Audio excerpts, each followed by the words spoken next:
হাসিনার ফেসিস সরকার হয়েছিল, হাসিনার আওয়ামী লীগ হয়েছিল, হাসিনার ছাত্রলীগ হয়েছিল, হাসিনার পুলিশ লীগ হয়েছিল, হাসিনার সকল প্রতিষ্ঠান হয়েছিল, হাসিনার বিচারপতিরা হয়েছিল, হাসিনার শ্রমিক লীগ, কুত্তা লীগ, ছাগল লীগ সবাই হয়েছিল। আপনি দেখুন, যদি অরবিট থেকে, এই যে অরবিট, আমরা প্রত্যেকটা জিনিস কিন্তু অরবিটের উপর ঘূর্ণায়মান, এই মহাবিশ্ব কিন্তু একটা অরবিটে ঘুরছে।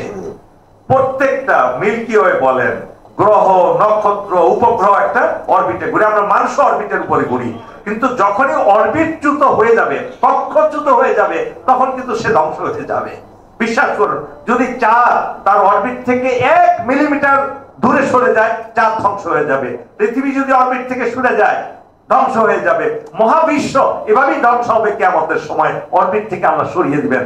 মানুষ ধ্বংস হয় তার অরবিট থেকে সরে যাওয়ার কারণে। মানুষকে যেই পথে চলার জন্য স্বয়ং সৃষ্টিকর্তা নির্দেশ দিয়েছেন, সেই পথ থেকে যখন বিচ্যুত হয়, সেটা হলো কক্ষচ্যুত হওয়া।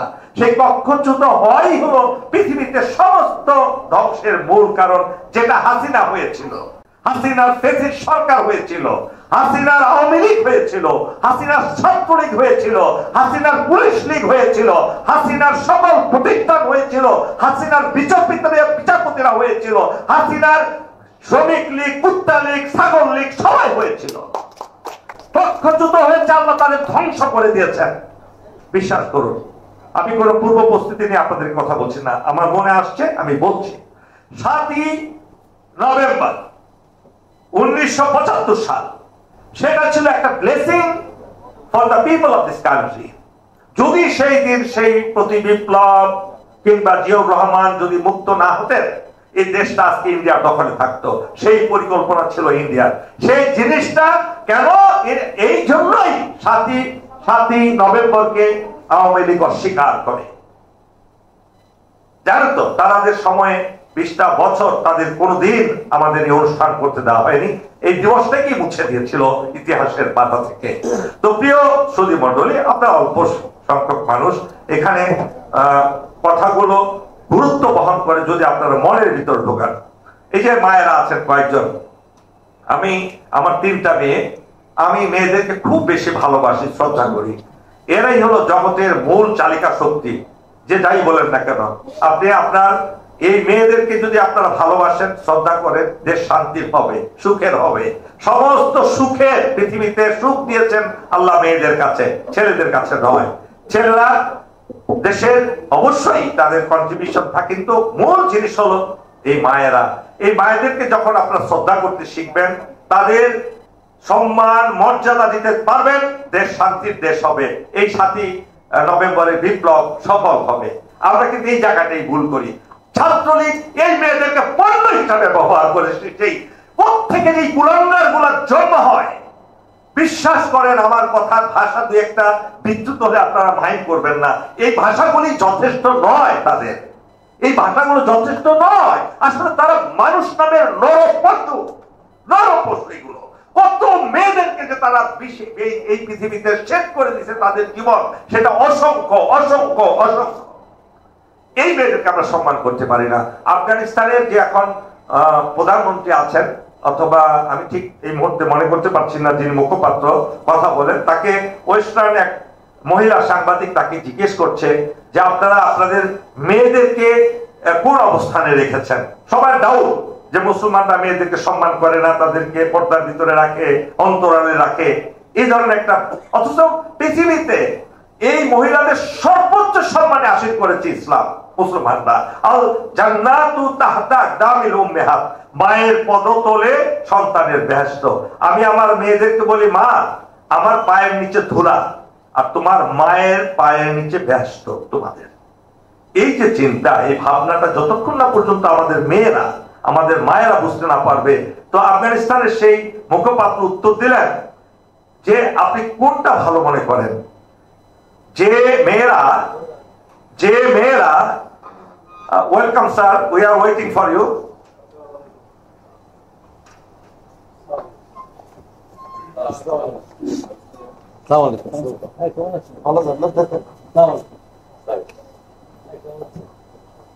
Welcome, sir. Thank you.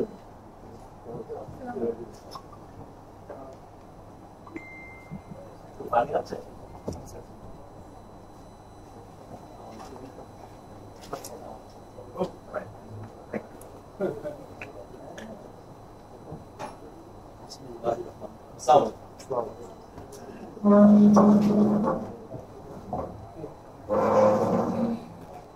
তো স্যার আপনি অনুমতি দিলে নিয়ম লঙ্ঘন করে আমি বলা শুরু করে দিয়েছিলাম প্লিজ। তো যে মেয়েদের কথা বলছিলাম, তো আফগানিস্তানের সেই মুখপাত্র ওয়েস্টার্ন সেই ওয়েমেন জার্নালিস্টকে উত্তর দিলেন, আপনি কোনটা উত্তম মনে করেন, মেয়েদেরকে বিভিন্ন চেয়ারে বসিয়ে দিলে, নাকি মেয়েরা আমরা এমন মা তৈরি করতে চাই যে মায়েরা দেশের প্রেসিডেন্ট সৃষ্টি করবে, প্রধানমন্ত্রী সৃষ্টি করবে, মন্ত্রী পরিষদের সদস্যদের সৃষ্টি করবে, যারা দেশের আইন প্রণয়নকারী সৃষ্টি করবে, কোনটা ভালো? দেখুন, চিন্তা চেতনা, আপনি কোন দিকে আপনার চিন্তা নিয়ে যাবেন সেটা হলো বড় জিনিস। যাই হোক, এবার আসেন মূল আলোচনায়। এই যে 7ই নভেম্বর, আমি তো প্রথমেই বললাম এই দিনটি যদি সফল না হতো আজকে আপনারা এই ইঞ্জিনিয়ার্স ইনস্টিটিউটে, ডিপ্লোমা ইঞ্জিনিয়ার্স ইনস্টিটিউটও হতো না, আপনারাও বসতে পারতেন না, হয়তো বা এখানে একটা মন্দির থাকতো। আজকে বাইতুল মোকাররমা মন্দিরের জায়গা হয়ে গেছে। তো সেদিন জিয়াউর রহমান যে কত জনপ্রিয় ছিলেন সেদিন বোঝা গেছে। সেই সময় এমন একটা বেকুয়াম ছিল সেই সময় দেশে, কোনো রাজনৈতিক দল নাই, কেননা আওয়ামী লীগ তো নিজেই আওয়ামী লীগকে বলে দিয়েছে। আওয়ামী লীগ বলতে কোনো দল ছিল না। তো 75 সালের 15 আগস্টের না, ওই জানুয়ারি মাস থেকে তো কোনো 10ই জানুয়ারি থেকে তো কোনো আওয়ামী লীগ ছিল না। ছিল কিনা বলেন আপনারা? আমি কি মিথ্যা তথ্য দিচ্ছি আপনাদেরকে? There was no Awami League. Awami League was vanished from the world. Ziaur Rahman came. Ziaur Rahman একটা গণতান্ত্রিক পরিবেশ সৃষ্টি করার জন্য তিনি একটা নিজে দল করেন, সেই দলটা হলো জাতীয়তাবাদী দল। এই জিনিসটা আমাদের বুঝতে হবে। অনেকে বলেন হাসিনা বলতো যে ক্যান্টনমেন্টে তৈরি হওয়া দল। Yes, cantonment is the place everywhere in the world that is the source of power. That is the source of power, whether you agree or do not agree. এই যে আমি যে বক্তৃতাটা আপনাদের শোনালাম, ক্যান্টনমেন্টে বসে 2রা আগস্ট আমি এই বক্তব্য রেখেছি। আল্লাহর কাছে নিজের জীবনকে সুপার্দ করে দিয়েছিলাম সেদিন। আমার পরিবারের সদস্যদের জীবন সুপার্দ করে দিয়েছিলাম। আমার মেয়েরা প্রস্তুত ছিল, আমার স্ত্রী প্রস্তুত ছিলেন, এবং আমরা প্রস্তুত ছিলাম। আমার সাথে আরো 200 অফিসার ছিল। তাদেরকে বললাম, চলো বাঁচি আর মরি, আজকে আমাদের সামরিক বাহিনীকে লাইনচ্যুত করা যাবে না। কেন এই সামরিক বাহিনী যেদিন লাইনচ্যুত হয়ে যাবে, এই দেশ টিকবে না, এই দেশ ধ্বংস হয়ে যাবে। আমি জানি সেই মেকানিজম। এবং সেদিন যখন আমার সিনিয়র অফিসারদেরকে অনেক রিকোয়েস্ট করেও পথে আনতে পারিনি, আমি বিং এ কর্নেল, তখন আমার অফিসাররা বললো, sir why you are waiting for the seniors, are you not a colonel? Colonel Osmani তো দেশ কমান্ডার ইন চিফ ছিলেন স্বাধীনতার যুদ্ধে, তা আপনি কেন পারবেন না? ওনার বয়স ছিল 52, আপনার বয়স 60, আপনি কেন পারবেন না? Then I stood and I declare that. তখন সমস্ত ইন্টারনেট বন্ধ, ভিপিএন দিয়ে এটা প্রচার করা হয়েছে, পরবর্তীতে কনক সাগরের দিয়ে প্রচার করা হয়েছে, এবং সেনাপ্রধানকে এই বক্তব্য পাঠানো হয়েছে। এটা ছিল সূত্রপাত। যদি সেদিন 5ই আগস্ট আর্মি জেনারেল ওয়াকারুজ্জামান যদি ঘুরে না দাঁড়াতেন, তাহলে দেশের কি পরিস্থিতি হতো একবার চিন্তা করে দেখবেন। এটাই অবশ্যই আপনারা চিন্তা করে দেখবেন। একটা গৃহযুদ্ধ হতো, যে গৃহযুদ্ধের জন্য ইন্ডিয়া প্রস্তুত ছিল। তাদের 9টা ডিভিশন রেডি ছিল এই পূর্ব দিকে, আর 9টা ডিভিশন রেডি ছিল উত্তর দিকে, এবং সেইভাবে তারা প্রস্তুত ছিল যে আমরা চতুর্থবার আর ভুল করব না। সেটা কিরকম ভুল? প্রথম ভুল তারা করেছে, তাদের বইয়ে লেখা আছে, তাদের লিখিত বইয়ে পড়বেন আপনারা, যে 1965 সালে পশ্চিম পাকিস্তান আক্রমণ না করে পূর্ব পাকিস্তান কেন আমরা আক্রমণ করিনি? যদি করতাম একদিনে দখল করে ফেলতো। দ্বিতীয় ভুল তারা বলে, আমরা 1971 সালে কেন আমাদের এই দেশ থেকে সেনাবাহিনী প্রত্যাহার করে নিয়েছিলাম। তৃতীয় ভুল করেছে 1975 সালের 15ই আগস্টের পরপর কেন এই দেশ দখল করেনি। এই সময়গুলো ছিল খুব মোক্ষম সময়। সুতরাং এই 5 আগস্টেও তাদের দখল করার পরিকল্পনা ছিল, কিন্তু আমাদের সেনাবাহিনী সেটা ব্যর্থ করে দিয়েছে আলহামদুলিল্লাহ।